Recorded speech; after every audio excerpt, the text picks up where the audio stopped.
sebelum makan moringa dengan Atrin, berapa gula dalam darahnya? Okey, sebelum ni masa saya bekerja, sebab kita tak jaga makan.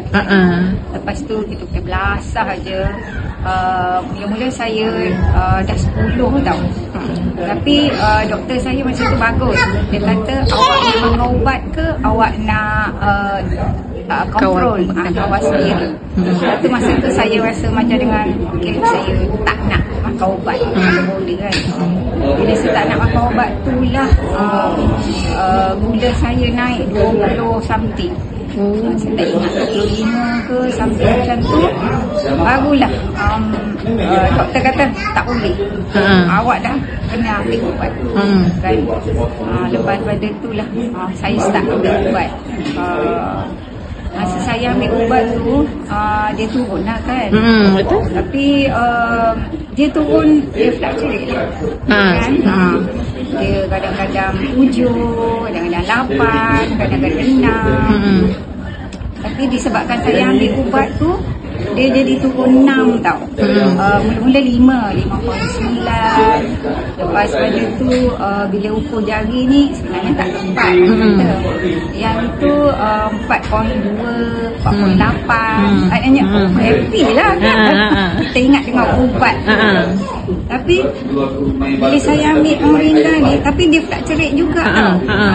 Tapi bila saya ambil moringa dengan mula-mula saya ambil moringa dululah. Bila saya ambil moringa ni, dia maintain tiap-tiap tahun dia. Tapi saya baru cuba dalam bulan awal tahun kan. Bulan 1. Awal tahun aja.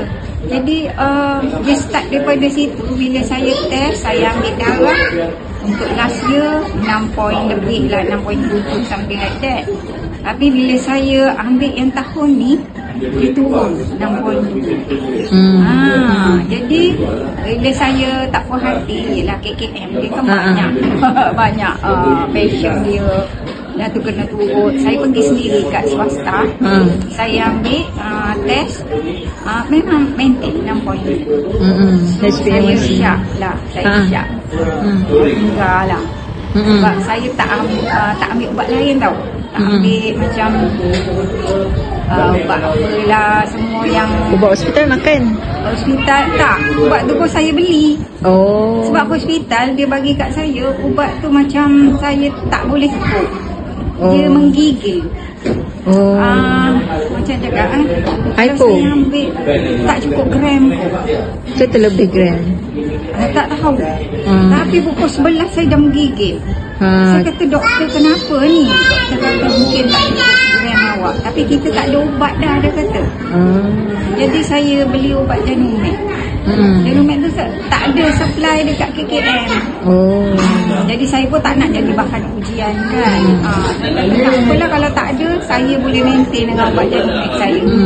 Jadi bila saya pakai ubat KKM tu, saya stop. Saya stop Janumet. Tapi bila saya stop Janumet tu, saya tak boleh terima. Perut lagi lapar, nak makan, pening. Tahulah tak boleh nak cerita. Betul. Padahal baru makan 2 hari gitu je. Badan saya tak boleh.